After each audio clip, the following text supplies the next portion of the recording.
Olá, que bom estar de volta com você no Classe de Professores.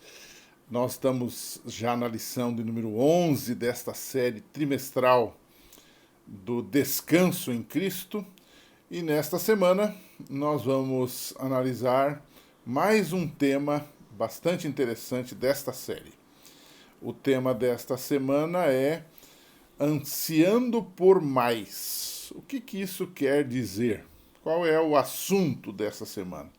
Na verdade, nós vamos fazer uma análise de tipos do Velho Testamento, e tipos aqui é um nome técnico, tipos que apontavam que eram eventos, pessoas do Velho Testamento, personagens que apontavam para realidades maiores, para realidades celestiais. Por isso o título, Ansiando por Mais.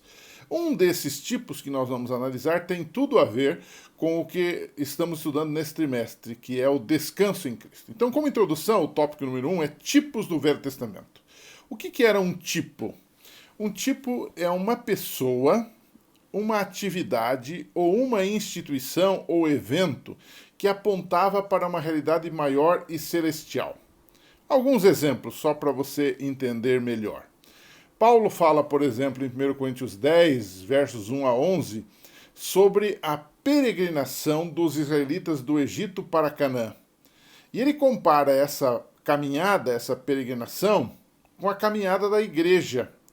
E então ele diz assim, estas coisas ocorreram como exemplo ou como tipos para nós, para que não cobicemos coisas más, como eles fizeram. 1 Coríntios 10, verso 6. No ritual do santuário, de Levítico capítulo 4, versos 32 a 35, por exemplo, que pediu um cordeiro como sacrifício, isto apontava para Cristo. Então, aquele cordeirinho lá, o evento, o ato de apresentar um cordeiro para a remissão dos pecados, era uma sombra, um tipo, era um ato real, mas que apontava para algo maior, que apontava para Cristo como o Cordeiro de Deus que tira o pecado do mundo, segundo João 1, 29.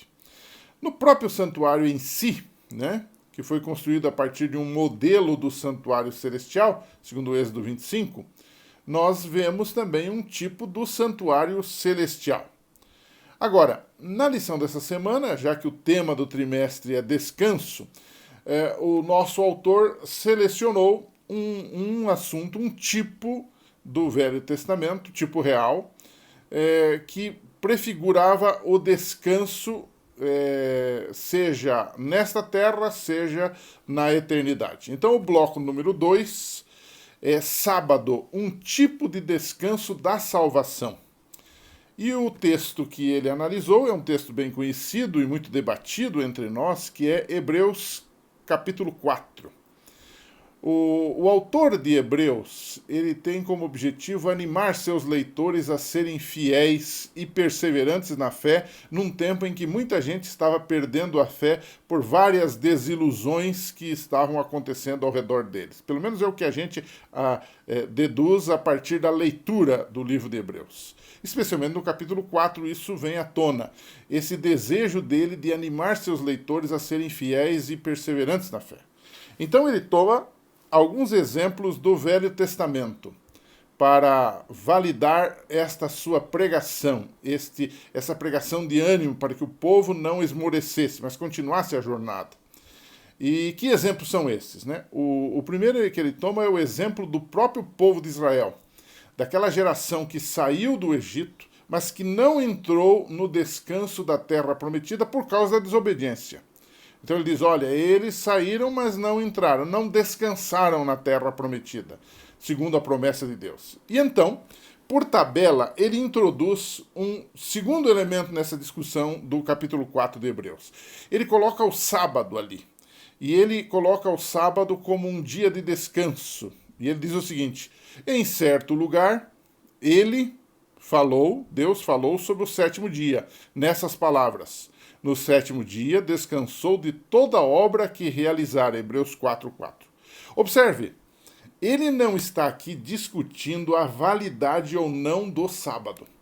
Ele não está dizendo que o sábado foi abolido ou não. Ele não está discutindo esse assunto. Ele apenas toma como um exemplo de promessa de descanso. Ele faz uma comparação entre o descanso do sétimo dia e o descanso da salvação, que é prefigurado pelo sábado nesse caso, que os salvos, que os filhos de Deus terão no novo céu e na nova terra. Então ele questiona, como pode isto acontecer? Deus prometeu um descanso, do qual o sábado é um exemplo, e em seguida a Bíblia diz que Deus diz ao povo de Israel, não entrarão no meu descanso, Hebreus 4, verso 5. Então ele resolve esse aparente dilema de Deus prometendo descanso e depois dizendo, eles não entrarão no meu descanso, dizendo o seguinte, os israelitas não entraram nesse descanso de Deus, que era a terra prometida, que era uma prefiguração da própria salvação, né? Por causa da desobediência. E ele então agora emenda colocando uma peça de animação no povo. Ele diz assim, porque ainda resta um repouso para o povo de Deus, Hebreus 4, verso 6. E que descanso é este que ainda resta? É o descanso em Cristo. Esse descanso que começa agora, quando nós aceitamos a Jesus, segundo Mateus 11, 28, quando ele diz, vinde a mim, vós que estáis cansados e sobrecarregados, e tomai sobre vós o meu jugo e aprendei de mim, porque sou manso e humilde de coração, e achareis descanso para as vossas almas. Começa agora, a eternidade começa agora, o descanso começa agora quando aceitamos a Cristo. Mas ele vai além. Ele mostra que esse descanso ocorre pela graça de Deus, baseado não nas obras humanas, mas na obra de Cristo. Então, o texto deixa claro uma verdade, que todo aquele que entra nesse descanso de Deus em Cristo também descansa das suas obras próprias, como Deus descansou das suas. Então, Hebreus 4:10, né? Então, o que você tem aqui, para a gente resumir isso aqui? O sábado entra em Hebreus 4 não para fazer parte de uma discussão se o sábado é o dia de guarda ou não. O sábado entra em Hebreus 4 como um exemplo, como um tipo do grande descanso que nós encontramos em Cristo já nesta vida, quando o aceitamos, e o descanso eterno que teremos no novo céu e nova terra que Deus está preparando para os seus filhos, segundo Apocalipse capítulo 21. Então, não precisamos aqui ficar discutindo muita coisa. Uma verdade salta também aos olhos aqui. Embora ele não esteja discutindo a validade do sábado, que para os primeiros cristãos o sábado era dia de guarda, mesmo depois da morte e ressurreição de Jesus, você não encontra no Novo Testamento nenhum texto que afirme outro dia a não ser o sábado. A prática desses cristãos primitivos, os apóstolos, por exemplo, o próprio Jesus, era de participar da igreja, era de descansar no sábado, não havia domingo, não havia sexta-feira, não havia dia algum.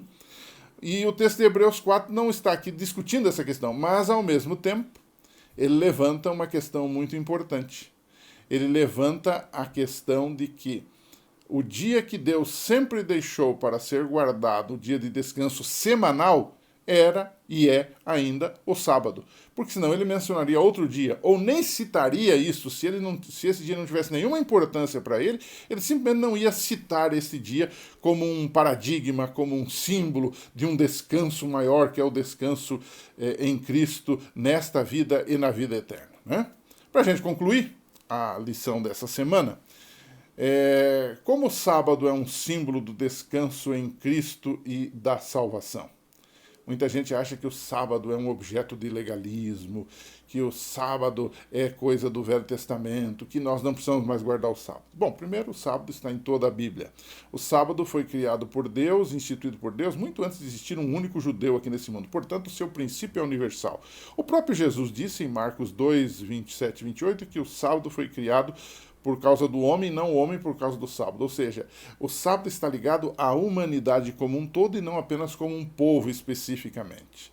Então, mas em que sentido o sábado é um símbolo desse descanso em Cristo e da própria salvação? Eu coloquei uma frase para você pensar e depois discutir com seus alunos. Porque no sábado nós celebramos não as nossas obras, mas as obras criadas por Deus. Assim como na salvação, nós celebramos não as nossas obras, mas a obra de Deus em nós e por nós. Pense nisso, estude um pouco mais, converse com seus alunos. Semana que vem a gente volta, com a graça de Deus, para trabalharmos então na lição de número 12. Um abraço e até lá.